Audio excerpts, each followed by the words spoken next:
Напоминаю, мы отвечаем сегодня на те вопросы, которые вас интересуют, не связанные одной темой. Михаил, меня мучает чувство, что я не заслужил своего молодого человека, что он слишком хорош для меня.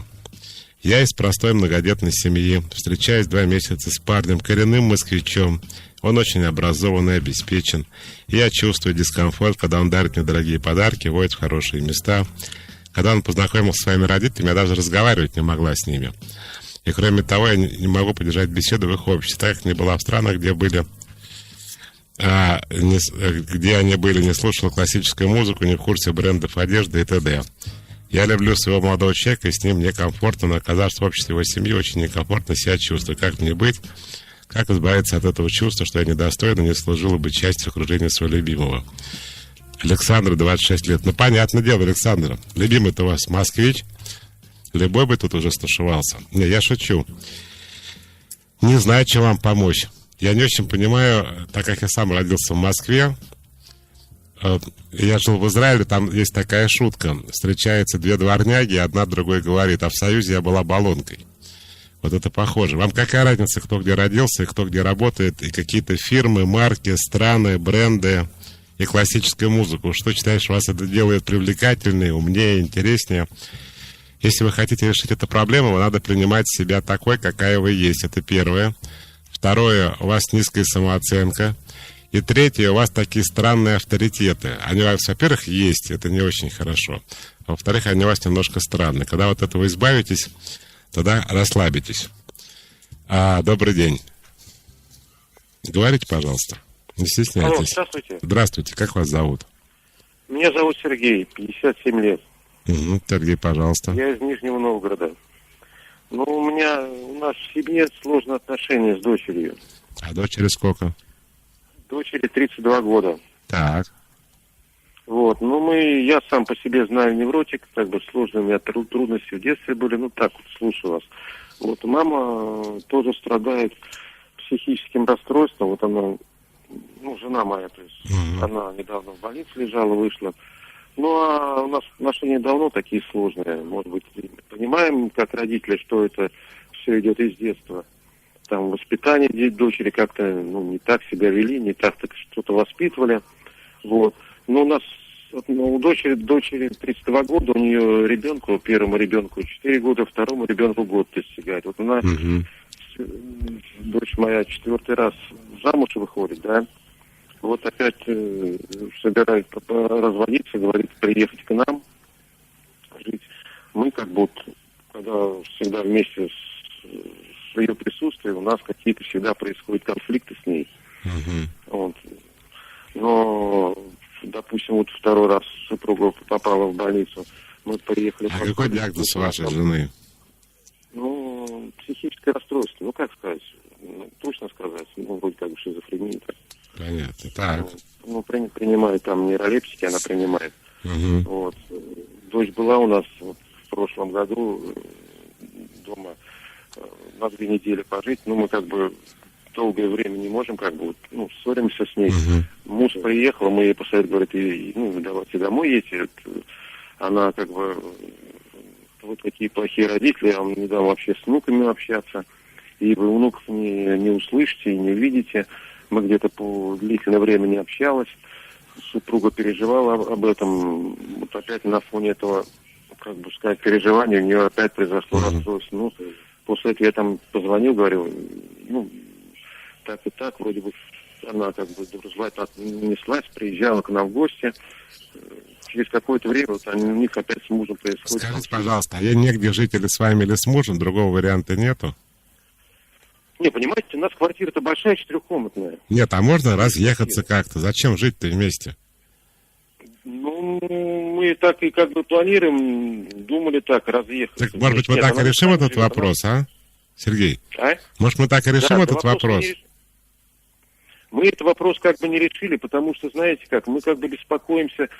Такой вопрос, что у нас такое кажется, дочь не совсем распоряжается деньгами, она часто, у нее завышенные иногда бывают потребности, она к мужу предъявляет такие претензии. Подождите, я не могу решить все проблемы сразу. Дайте мы одну проблему решим, отношения ваших и вашей дочери, окей? Значит, смотрите, есть альтернатива. Ваша дочь чувствует себя заложником. Или ей надо жить с нелюбимыми мужчинами, или с нелюбящими ее родителями, как она считает. А есть другой вариант.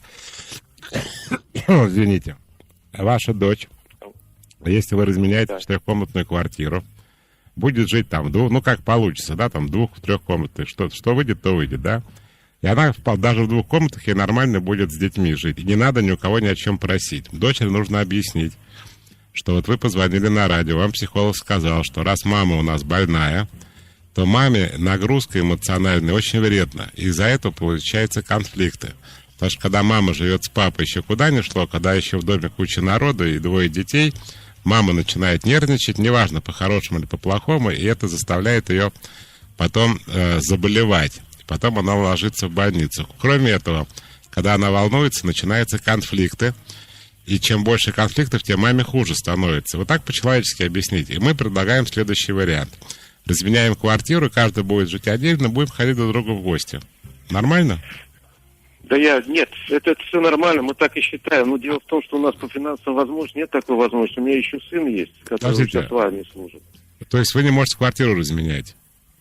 Мы не можем разменять так, квартиру продать, и купить, чтобы и сыну была квартира, и дочери была квартира, и нам было где жить. Но у нас такие финансовые возможности не позволяют. Понятно. Снимать квартиру она может? Вот сейчас 2 детей у нее, она собирается, она в другом городе живет, собирается от мужа, от четвертого мужа уже уехать. И все я все понимаю, я задал вопрос, вы можете снять квартиру, помочь, скинуться вместе с дочерью, снять ей отдельную квартиру. Пока так, потом будут деньги, разменяетесь. Понимаете, в чем дело? Я же психолог, а не риэлтор, я же не могу заниматься еще разменом вашего жилья. Я вам объяснил, как проблема решается в принципе. Как в том анекдоте, я говорю, не тактика, а стратег. Но она на самом деле решается. Решается очень конкретно. Если нет денег, хотя какие здесь деньги, если вы меняете квартиру, скажем, там, может, на 3 однокомнатных, не знаю. Проблема эта технически абсолютно решаемая. Если у вас сейчас возможности нет, тогда вы вместе с вашей дочерью, может быть, за счет каких-то алиментов, которые платят бывшие мужья вашей дочери, снимите ей там однокомнатную квартиру хотя бы. Хотя лучше 2 с 2 детьми. Что-то надо начать, объяснив ей, что вы не против, просто мама больная, ей такая нагрузка не под силу. Добрый день, Михаил. Я с братом, мы ровесники. Ровесник выросла в семье без отца. Мама была одна, некому было помочь, работала на 2 работах. Денег, естественно, всегда было немного. И они шли только на самое необходимое. На еду необходимую, одежду, если старые совсем непригодные, и т.п. Я все это понимал и никогда ничего не просил. Сейчас уже 3 года живу отдельно, до сих пор не могу себе позволить лишнее, хотя деньги есть. Экономлю, сама не зная на что и зачем. Например, модная одежда кажется не очень дорогой, хотя это так и есть. Но в то же время мне хочется модно одеваться, хорошо выглядеть, и денег достаточно. Все время перед покупкой думаю, нужно ли мне это, что я не проживу без этого. В итоге я почти себе ничего не покупаю. Скажите, пожалуйста, как бороться с этой психологией нищеты? Пишет нам Майя, 21 год, из Казани. Майя молодец, если уже зарабатывает 21 год. Дорогая Майя, значит, самое грустное в психологии нищеты, что денег может вообще тогда уже никогда не быть, если вы будете все время так себя вести. Потому что тут проблема масса. Первая проблема — страх нищеты и разорения, страх остаться без денег. Вторая проблема — настолько низкая самооценка, что вы жалеете, в общем-то, деньги на себя. Вы должны понимать, что когда вы себе что-то не покупаете, то вам реально жалко для самой себя. Это говорит о том, что вы к себе не очень хорошо относитесь. Теперь, что вы можете в этой ситуации сделать реально? Вы можете прекратить все оценивать рационально. Нужно, не нужно, практично, непрактично. И, как говорили в моем детстве, маркая одежда быстро испачкается. Вы должны, и одежда, собственно, как и еда, предназначена для того, чтобы люди не просто наготу закрывали или калории поглощали, для того, чтобы получать от этого удовольствие. Одежда покупается для души, для удовольствия. Поэтому выкиньте из головы покупать практично, покупайте то, что вам нравится. Хотя бы 1 раз это сделайте, потом пойдет дальше гораздо легче. Здравствуйте, Михаил. Рисую, монтирую видеоролики, жонглирую. Счастье только когда занимаюсь творчеством, но это не приносит денег. Приходится работать продавцом. На творчество времени почти не остается. Страшно отметить, что вся жизнь пройдет. Как все решится, все поменять. Арон, 29 лет. Москва. Вы знаете, вот вы все делаете и как-то умудряетесь этим не зарабатывать. А продавцом вы считаете, его зарабатываете. Странная идея. Если вы жонглируете профессионально, этим можно зарабатывать. Если вы монтируете видеоролики, этим можно зарабатывать. Вы еще пишете, еще и рисуете, еще и ТП какое-то непонятное. Просто когда человек в себя верит, то, что он делает, начинает приносить ему доход. Когда он считает, что это баловство одно, то такое же и у покупателей отношение, поэтому никто не купит. Поэтому надо эту проблему решить. Добрый день. Алло. Здравствуйте. Алло, здравствуйте. Меня зовут Александр. Да, Александр, пожалуйста. Ребята, извините, мне правда важно, я дозвонюсь. Извините, я еду с пассажирами, и вот мне правда важно, вот по одну такую вещь. Александр, смотрите. я правильно понимаю, что вы едете за рулем? Да, да. Я телефон у вас остановился. Я остановился. Ну хорошо, тогда говорите. Что? Я остановился на 2 секунды. Так. Смотрите, дело в чем. У меня как бы чувство вины перед моей матерью, да. За что? Ее сейчас нет живых. А? Что? За что чувство вины? Чувство вины, потому что она как бы, когда, уже была пожилая, хотела жить с мужчиной, а я, скажем так, не одобрил, или как это можно выразить. Это раз. У меня чувство вины перед старшим братом, когда он был в долгах, я мог ему помочь. Но, в общем, он покончил с собой. Чувство вины перед старшим братом, его тоже сейчас нет в живых, потому что, так получилось, что я, не успел его спасти. Он умер. Так. То есть, как в принципе, как мне самому легче, я как бы понимаю, просто плюнуть на все, и все, но я хотел как бы профессионального совета психолога услышать. Что, Хорошо, как. тогда я задам 2 вопроса. А что, Да. все мамы, дети, которых не одобряют выбор мужчин, слушаются детей, или вы прямо грудью загородили дверь, чтобы... Вот... Я вас понимаю. Дело в том, понимаете, в чем дело? Дело в том, что все живут по-разному. Скажем так, на тот момент, в общем, не то, что мое мнение было, считаю, что это, превалирующим, а на тот момент, как сказать, плохо, я плохой, вот так. Я о другом спрашиваю. Ваша мама могла очень по-своему много злобы, поступить? да? Ваша мама могла поступить по-другому? Конечно, она могла, естественно, да, она могла, но... Значит, это Понимаете, был ее я был выбор. тоже вот этим камешком Александр, маленьким, который помешал, да? Давайте вместе не разговаривать, а то так не слышно друг друга. Да. Значит, это ее был выбор, что она вас послушалась? Она не послушалась, но я ей помешал этим. Каким образом помешали? Не одобрил, скажем так. Сказали, мам, мне не нравится. Я вслух не произнес те слова, которые должен был сказать, например, да, мама, живи, тебе так лучше будет. А что, вы считаете, что мама должна еще детей спрашивать, как ей жить? Вы должны были... Нет, она не должна, но слова, я должен был эти слова произнести. Нет, я думаю, что не обязан вы произносить. Это ваше право, хотеть или не хотеть, а мамино право жить с мужчиной или не жить. Согласны? Да, это так. Теперь это второй да. вопрос по поводу вашего брата. А из-за чего, Да. вы считаете, покончили из-за долгов? Да, так получилось. Вы да. считаете, что все люди, у которых денежные долги, жизнь самоубийством покончили? Я понимаю, нет, я про другое говорю, что я на тот момент мог помочь. Вы могли Просто помочь, что вы же не хотели помогать, Да. видимо. Просто я считал, что если ты сам залез, то ты сам. Ну, это я мог ваше просто право. эти финансы закрыть и все. Вы понимаете, в чем дело? Самоубийство вашего брата с долгами никак не связано. У вашего брата была депрессия. Что вы говорите? Да, депрессия, да. Вот, и это вам кажется, что он из-за вас покончил жизнь с убийством, на самом деле из-за депрессии. Я вот сам должен еще $60 тысяч до сих пор не отдал, раньше было 300 тысяч. И я из-за этого как бы помирать тоже не собираюсь. Поэтому здесь нет такой логики, что если человек должен денег, то он по этой причине должен умереть, если он их не может отдать. Это неправда. Скажите, пожалуйста, если не хочешь готовить, убираться, а рядом голодные, грязные дети, что делать? Хотя бы купить им еду, которую вы сами не готовите, уже приготовленную. А если у вас есть деньги, нанять домработницу, которая будет одновременно и убираться, и готовить. Михаил, здравствуйте. Откуда у детей нервные тики? У меня с детства такой, Влад из Москвы. Нервные тики – это такое мышечное выражение, это мышечный невроз. Невроз, выраженный в каких-то таких мышечных реакциях непроизвольных. Подергивания там, разные они бывают. Вот мне пишут, не оправдывайтесь за то, что вы отправляете людей к психологам. Ирина из Рязани. Для многих это большой совет руководства действий. Я, знаете, почему оправдываюсь? Потому что я иногда слышу: Михаил, у вас в каждой программе одно и то же. Идите к психологу, идите к психологу, идите к психологу.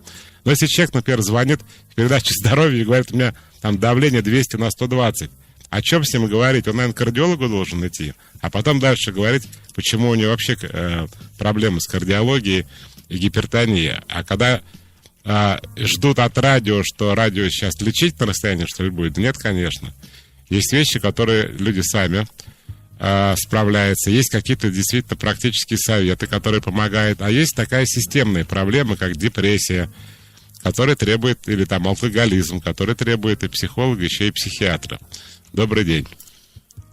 Говорите. Алло. Здравствуйте. Алло, добрый день, это Наташа. Мы были с мужем у вас на консультации, и вы рассказали, что с ним происходит, и рассказали, как пользоваться вашими 6 правилами. Сначала он пришел в состояние полной эйфории и сказал, что все это нравится и все получается. А сейчас такое ощущение, как будто пошла обратная реакция. Он вроде бы живет по правилам, а все, что происходит вокруг, его не удовлетворяет. Такое ощущение, как вот в анекдоте про лося. Я все пью, а мне все хуже и хуже. И он не понимает, что с ним происходит, но нету приоритетов, не расставлены, никогда не были приоритеты. Поэтому он вроде бы поступает по этим 6 правилам и не получает той реакции, которую ожидает. Вот что можно делать в такой ситуации? Я не знаю, что происходит. Вы знаете, Наташа, очень многие люди говорят: да я живу по ним. А когда начинаешь разбираться, люди вообще даже не понимают их смысла. Я думаю, это может быть тот самый случай. Он сказал, первые 2 правила, да, мне нравится жить как мне хочется. Я начал так жить, мне это действительно нравится, я получаю от этого удовольствие. Но в результате у него реакция, видимо, окружающих, разумеется, прежде всего моя, он не получает от нее удовлетворения. А он правильно. Ну вот видите, смотрите, какая история. Вот это неправильно понятая вещь. Он не должен ориентироваться на вашу реакцию вообще, понимаете? Угу. Вы пошли в гости, извините, я вас перебил, и что? Да, и в какой-то момент уже он сказал: что вы хотите уходить? Я говорю: мы пойдем попозже. Он просто развернулся и ушел. И мы с ребенком шли вечером одни домой. Ну, понятно. Я сказала: слушай, это совсем уже не годится. Мы либо семья, либо ты уходишь. Я же живу по правилам, мне не захотелось, я и ушел. Вот очень интересная история. Вот давайте этот случай разберем, хотите? Да, очень. Чтобы и вы, и ваш муж поняли, что вообще ничего не поняли. Я могу только порекомендовать, так консультации дорогие, ходить на групповые занятия, они намного дешевле. Смотрите, какая ситуация. А ваш муж говорит: я делаю, как я хочу, и не делаю то, что я не хочу. Мы пришли с семьей в гости, мне надоело, и я ушел. Правильно? Да. На что жена говорит: ты что, у нас семья, или ты так каждый сам по себе? А теперь смотрите внимание. Если это разовая акция, это вообще ни о чем. Вы могли себя плохо почувствовать, ребенок какать захотел, правильно? Кто-то ушел. А вот если это все время так, то он реально не хочет проводить с вами время. И действительно, это не семья. Понятно? И это его напрягает, потому что у него какие-то свои внутренние переживания, которые у вас встречают отпор, типа: а что это такое сейчас было? Потому что люди в какой-то момент, в каком-то состоянии действительно могут захотеть через 5 минут уйти из гостей, не досматривать кино, выключить телевизор и так далее. В этом нет проблем. Он может хотеть ехать отдыхать один, например, понимаете, да? Да, очень понимаю. Он может хотеть есть один, но когда это по настроению, это фигня. А когда это каждый день, то вы спрашиваете: а это вообще муж или что это такое, правильно? Так оно и происходит. А значит, я начинаю разговаривать о том, что, может быть, нам все-таки развестись, он говорит: нет, я буду бороться, я хочу жить в семье, я другого себе не представляю. Правильно. Вот у него проблема в том, что реально он этого не очень, видимо, хочет. Я не знаю, не хочу за него говорить. Он тут рядом, может, он трубочку возьмет. Нет, его сейчас нет. Жалко. Дело в том, что это очень интересная тема, которую вы затронули. Потому что люди не очень понимают, что они на самом деле хотят. Я обычно говорю так. Если в какой-то момент у вас что-то происходит, вы имеете право на свои чувства, на свои поступки, и это ничего за этим не стоит. Но если это каждый раз не совпадает с интересами семьи, жены или ребенка, то вам надо понять про себя, что у вас с этим проблема. Не в смысле, что вы делаете, что хотите, и не делаете, что не хотите, а то, что вы хотите, не имеет к семье никакого отношения. Вот в чем проблема. И тогда надо задуматься. Вы тоже ведете себя провокационно. Давай разведемся, давай можно в кино сходить.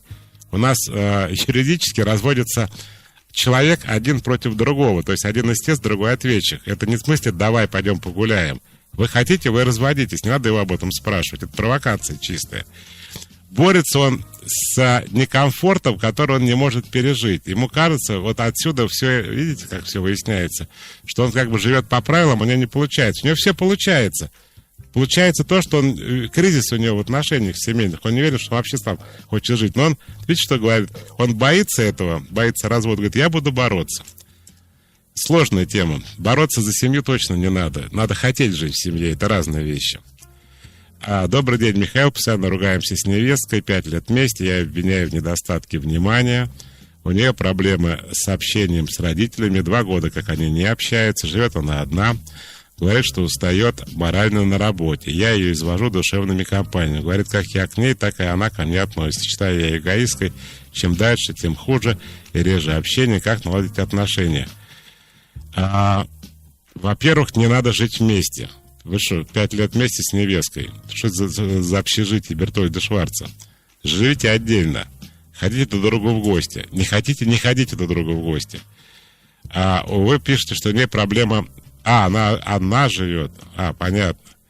Ну, если она живет одна, то при чем здесь душевные компании? Она, говорит, устает. Вы хотите, общайтесь. Не хотите, с ней не общайтесь. Считаете ее эгоисткой, это ваша проблема. Она же одна живет. Это же вас не касается.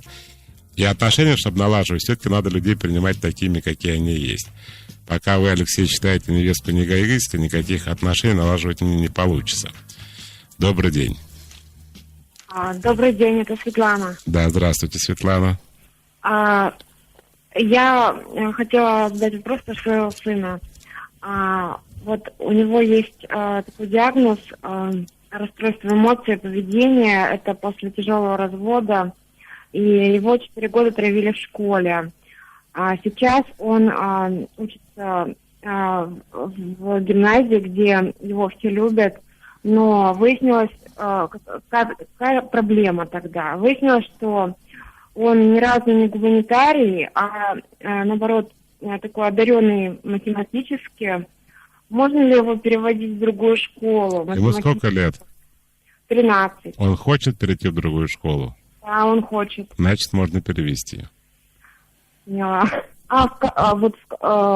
Одна школа очень далеко ехать, час, а вторая школа там началась, как бы мы пытались перейти. Некая даже травля, можно сказать, со стороны. Что со стороны, я не слышу кого? Со стороны директора начались плохие отношения ко мне со стороны директора. И он, трудно сказать. Ну, вы привели в школу, и тут же плохие отношения начались? Да, то есть мы ходили по собеседованиям, он решал все задачи, которые ему давали, но в школу его не брали, и директор говорил неприятности в мой адрес, и так его и не взяли. А что он говорил, ваш адрес? Он прям словами такими сказать, да? Вы мне не нравитесь. Вы неадекватная, и вот такие вещи. Понятно.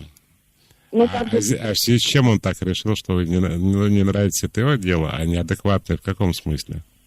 Мне предполагаю, что я не знаю, в чем там причина. Хорошо. Вы в Москве живете? Нет, на Урале. У вас там 1 школа, 2 школы, 5, сколько их? 2 школы, в которые реально перейти. Вот в одну ездить, в другую... А мы можем решить проблему по-другому? Можно вообще не напрягаться на эту тему, а дать ребенку в обычную школу? А в обычной школе его травят, Михаил. Эту задачу не имеешь решения. А гимназия благополучно, вот сейчас ему нравится в школе, в которой он учится? Да, ему... Его никто не травит? Его все любят. Ну, и он там хорошо себя чувствует, учится хорошо? Да, он хорошо учится. А у него что, гуманитарный класс? У него, да, там все гуманитарное, 2 иностранных языка тянет. И как бы, то есть мы боимся получить отложенный стресс. Из-за того, что там не математика, что там есть в объеме школьной программы? Там слабенькая все-таки математика. Ну, вы знаете, тогда можно на компромисс пойти, взять репетитора по математике отдельно. Так можно поступить? Можно. Ну и все. Потому что не надо отдавать в школу, где его не любят и мать не любит. Добрый день, Михаил. Меня никогда не наказывали, не били. Пишет нам Татьяна. Мне достаточно было сказать что-то на повышенных тонах, у меня тут же появлялись слезы. До сих пор, если кто-то повышает голос, не дай бог будет кричать, я могу расплакаться от обиды. Как с этим бороться, ведь я взрослый человек. Но я вообще не любитель борьбы, с чем бы то ни было. С этим надо разобраться. Если у вас зашкаливает уровень обиды, это, собственно, и есть проблема. Почему? В чем это выражается? Что вас посещает в момент, когда люди кричат или повышают голос, что вы чувствуете, о чем вы думаете. Вот когда это будет понятно, тогда будет понятно, что с этим делать. Добрый день. Алло, добрый день. Как вас зовут? Светлана, Пятигорск. Мне Светлана. 52 года. Большое спасибо, что вы есть. Не сотвори кумира, говорят, но хорошо, когда есть специалисты, которые помогают людям. Я, собственно, проблем много, но у меня такой вопрос к вам. Сегодня в программе звучало несколько моментов по поводу отношения к людям, к взрослым матерям, отцам 60-70 лет и выше, да, которые психологически не понимают молодежь, не понимают нас, 50-летних людей, да, где-то болезни, где-то непонимание, где-то эгоизм. Но это все естественно. Но говорят же, что есть христианские заповеди. Хочешь, чтобы к тебе относились хорошо, относись и ты. Почему я задаю этот вопрос? У меня есть сын, которому 31 год, да? И вот по отношению к своей маме я ее попыталась поставить вот именно в те рамки, которые существуют и о которых вы сегодня говорили. То есть мама начала меня понимать о том, что у меня своя жизнь, у детей своя жизнь, и она пытается говорить, что да, я стараюсь. Я стараюсь вас понимать, если у вас нет времени, я не буду вам надоедать своими какими-то минимальными проблемами. А сын, обращая внимание на то, что вот я попыталась так по отношению к маме себя повести, он сейчас точно так же женой строит меня, будем так. А как это, вот мне интересно, что он конкретно делает? Конкретно, это бытовые элементарные например? вещи. Например, я говорю о том, что вот есть вторая часть двора, которую бы там элементарно после дождей траву, да? То есть вы говорите сыну, я хочу, чтобы ты мне... Ты мне помог, да. А сын говорит? Сын говорит, ты знаешь, ее 10 раз надо рвать. Не хочет, зачем короче. Она тебе? Да, он просто не хочет. Его право, да. Его что в этом право. проблема-то в чем? Есть понятие еще какой-то семьи, и есть понятие дружбы, совместного какого-то труда. И я так думаю, что сплочение семьи, оно как раз-таки в этом и проявляется. Сын не это хочет. эгоизмом. Сын не хочет. Да. А что делать большому количеству людей за 60 лет, которые живут с обидами на нас, на наших внуков, потому что нам не хочется. Им, опять скажу, пойти к психологу, что я могу сказать. Антидепрессанты начинать принимать. Психологов-то не всегда много. Знаете, как на обиженных воду увозят. Слушайте, вы не должны решать проблемы других людей, которые на вас обижены. Они должны сами свои проблемы решать. Более того, хочу сказать, это вообще неправильно, когда родители, родители это уже ответственность. Когда вы рожаете детей, вы уже взрослые люди, которые берут на себя ответственность за детей. Что от детей-то требовать тогда? Это же ваши дети. А тут получается, что вдруг мама с папой становятся какими-то инфантильными. Это хочу, это сделай, это принеси, это подай. Не хотят они, не делают. Это не разобщает и не укрепляет семью. Это просто, так сказать, ваше желание.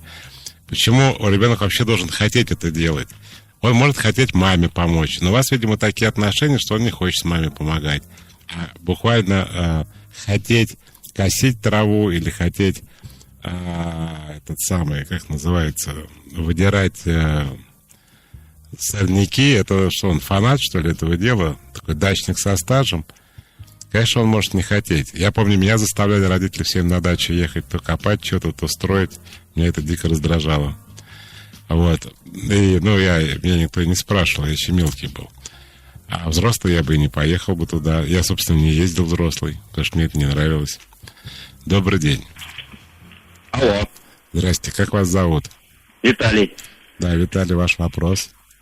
У меня, во-первых, вам благодарность большая за ваши правила. Вот, они реально работают, и прям вот, исходя из моей практики, да, жизнь как бы меняется очень круто, кардинально. Вот, и здесь у меня вопрос второй, более такой практический. Как меняется психология? Можно ли ее как-то вот психику, да, поменять под воздействием понятийного какого-то аппарата, да, разговорами, или все-таки психика меняется действиями и поступками? Хороший вопрос, связи вот эти приятно, меняются. когда слушатель такой продвинутый юзер и задает прям точные вопросы. Понятийный аппарат является следствием уже измененной психики. То есть, когда вы под воздействием конкретных действий и поступков меняете психику, меняется ваша лексика. Пример. Меня очень напрягают такие выражения. Например, «я страшно его люблю». Или «это было безумно интересно». Я ведь буквально все понимаю, что она какой-то псих, или он, она действительно страшно его любит. И действительно это было безумно интересно, потому что она сама безумная, поэтому ей было безумно интересно. Но когда человек, например, успокаивается, и эта экзальтация проходит, и он ведет себя более, не то что сдержанно, я не сторонник сдержанности, но более стабильно, что ли, психологически, то он не говорит «я страшно люблю», он говорит «я очень люблю». Мне было очень интересно, но не страшно и не безумно. Обычно так любят актеры выражаться. Они очень экзальтированы, как правило, персонажи. Они так говорят, это безумно. Это было спектакль, это что-то такое было. Безумное. Я-то понимаю, что он сам безумный. Когда человек успокаивается, у него меняется, как вы говорите, виталий-понятийный аппарат. Как научить действовать трехлетнего ребенка, сына в конфликтной ситуации максимально самостоятельно, до какого его возраста вмешиваться в конфликты, пока сам об этом попросит, и на 28 лет. Да, пока не просит, пусть разбирается сам, а мальчиков надо отдавать на какие-то все-таки спортивные секции, они должны уметь за себя постоять. Добрый день. Здрасте. Алло. Я весь внимание. Добрый день, меня зовут Ольга, мне 33 года. И не умею заводить, наверное, близкие отношения с людьми, имею в виду дружбу или какие-то любовные отношения. То есть есть одна близкая подруга с раннего детства, там у нее сейчас своя семья, хорошие отношения с родителями, с семьей брата. Но каких-то друзей или романтических отношений в институте не было. Соответственно, на работе хорошие приятельские отношения, но это никогда не перерастало в дружбу, в офис или в роман. И, соответственно, как первый раз это 22 года, первый секс был в 29. И полноценных длительных отношений с мужчиной не было. Вот, поэтому, в принципе, там, работа интересная, зарабатываю хорошо, там, люблю хорошее кино, там, есть какие-то, там, люблю заниматься домом. Самой с собой интересно, да, но не хватает друзей для интересного совместного времяпрепровождения, там, поездок и близкого, любимого человека, мужчины. Вопрос в чем? Как, соответственно, изменить ситуацию и У вас коммуникативные проблемы, это требует длительного решения, и они связаны с тем, что вы там с мужчинами не можете наладить отношения или с подругами. Это детская история, это очень жесткая интроверсия, которая дает такие результаты. Надо шаг за шагом, степ-бай-степ, разбираться, почему у вас проблемы с коммуникацией, как это началось, как это происходило, когда вы в школе учились, может быть, даже еще в саду. Какие-то проблемы с родителями, как правило, здесь замешаны. И дальше начинать общаться под присмотром психолога, пока вы не научитесь полноценно поддерживать отношения, входить в отношения, брать на себя ответственность за отношения, научиться дружить, любить и так далее. Все это вполне реально. Добрый день, Михаил. Сыну 3 года. Как сейчас буду и в будущем ребенка учить контролировать сильные негативные эмоции, не в ущерб здоровью? Спасибо, Инна. Не то, что контролировать, я говорю, я не любитель контроля эмоционального, это вообще не полезно для организма. Быть сильнее каким-то образом так, чтобы эти эмоции тебя не захлестнули. Самое главное, что вы можете предложить своему 3-летнему сыну, это личный пример. Если вы сами их контролируете, как вы выражаете, если вы сохраняете спокойствие, решаете проблемы с холодной головой, ребенок будет тоже это делать. Если мама невротичная, себя плохо эмоционально контролирует, и там истеричная и так далее, то тут какие книги не читай, передачи не слушай, это не поможет. Добрый день. Добрый день. Меня зовут Виктория, мне 26 лет, и я нахожусь в данный момент на стадии развода. И вот у меня к вам такой вопрос. Мой муж уже 1,5 года живет с другой женщиной, но до сих пор не оставляет меня в покое, и какие-то наши с ним конфликты постоянно приводят аргумент в то, что он перестанет давать денег на ребенка. И этим меня пытается запугивать. И я пытаюсь объяснить человеку, что как бы здесь нет наших отношений. Нет, минуты. Да, здесь есть помощь ребенку, а я как бы Вопрос. ни при чем. Вот как мне в этой ситуации себя вести? Ничего не бояться. Разводиться, потому что у вас синдром неоконченных отношений, пока вы не в разводе официальном. И тогда подавать на алименты, если он будет дальше угрожать. Пока вы реагируете на угрозу, он будет в эту игру играть дальше. Бесконечная история. Добрый день. Алло, добрый день. Как вас зовут? Меня зовут Маша, мне 27 лет. Вопрос вот в чем. Мы с парнем живем уже 5 лет вместе, встречаемся. Но у нас разные взгляды на... у нас с ним одни взгляды вообще в жизни, но вот именно на одну ситуацию, на брак, на замужество, у нас разные. Да тут гадалки не ходи, ну... Он не хочет замуж, то есть жениться, идти в ЗАГС, вот это вот все, потому что вопрос? у него предыдущий брак. В общем, в чем вопрос? А мои подруги и все, и мама там, они думают, не надо что про я подруг, вы про себя скажите, вы что хотите? А я хочу, вот как мне быть? Мне с ним хорошо, все нормально, но вот этот вопрос как бы всегда стоит... Вы не обращать на это внимание. В чем ваш вопрос? Не обращайте. Рассказываю. У вас есть два варианта. Или вы принимаете жизнь без брака, что у вас не будет брака, или меняете себе парня. Еще вопросы есть? Мне просто кажется, это у него проблема в голове, потому проблема что... у вас. Проблема стоп у вас. Ему не хочется жениться, это вам хочется замуж. Вы не его мама и не его лечащий врач. Надо сейчас говорить, что у него был неудачный брак, он боится, вас это не касается. Вы же хотите замуж, я правильно понял? В принципе, меня это тоже устраивает. Просто вот это вот, что все говорят... Да какая вам разница, кто говорит? Вот странная вы девушка. Вам что, интересно, что ваши подруги по этому поводу думают? Нет. Вы можете своей головой уже жить как-то, начать? Вы можете сказать, что вам 20 сколько? 27. Пора уже, может, нет? Повзрослеть. Но не в смысле, что вы должны это принять. В смысле, что вы выбираете. Или вам это нравится, или меняйте себе парня. Если вы хотите иметь семью. А еще вопрос можно вам задать? Уже все, жалко. Я хотел спросить про детей. Добрый день, Михаил. Мне 30 лет. Когда я начинаю новые отношения, мне через пару месяцев становится в них некомфортно, я чувствую облегчение, когда расстаюсь с человеком, хотя вроде бы все было хорошо, сказать, это не просто не нашла своего человека, или мне стоит обратиться к психологу.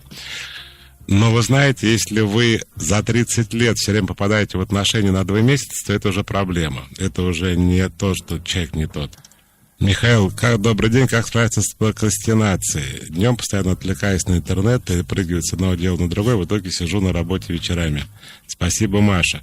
Прокрастинация, чтобы справиться, это надо с тревожностью решить проблему, а практически вы можете написать расписание накануне и не выходить из него. То есть вам не надо принимать решение, чем вам заняться. У вас все будет написано, вы точно должны просто в время, которое указано в вашем расписании, делать то, что там написано. Вячеслав, правда ли, что мать видит в своем старшем сыне бывшего мужа, выносит на него всю злобу от неудачного брака, и что делать ребенку в этом случае? Ребенку 15 лет. Ребенку взрослеть и жить своей жизнью. Что он еще может сделать, пока ему 15 лет, он будет заложником своей мамы? Добрый день, у меня такая ситуация. Родители в детстве мои занимались бизнесом и собой. Мне физически не могли уделять много внимания, отправляли бабушке. Любили не совсем, безусловно, впоследствии болезненно разводились, прошло много времени, с тех пор я чувствую постоянную боль и тревогу. Выбираем мужчин на 10 лет старше, имеем мазохистические наклонности, понимаю, что это неправильно. Вопрос, могу ли разобраться со своими тараканами сама, если да, то как? Но не уверен, что вы сможете разобраться сами, но попробовать вы можете хотя бы выбирать тех мужчин, которые вам нравятся, и как только вы с ними какие-то мазохистические проблемы имеете, вы сразу с ними прощаетесь. Ну все, друзья мои, время подошло к концу. Пока.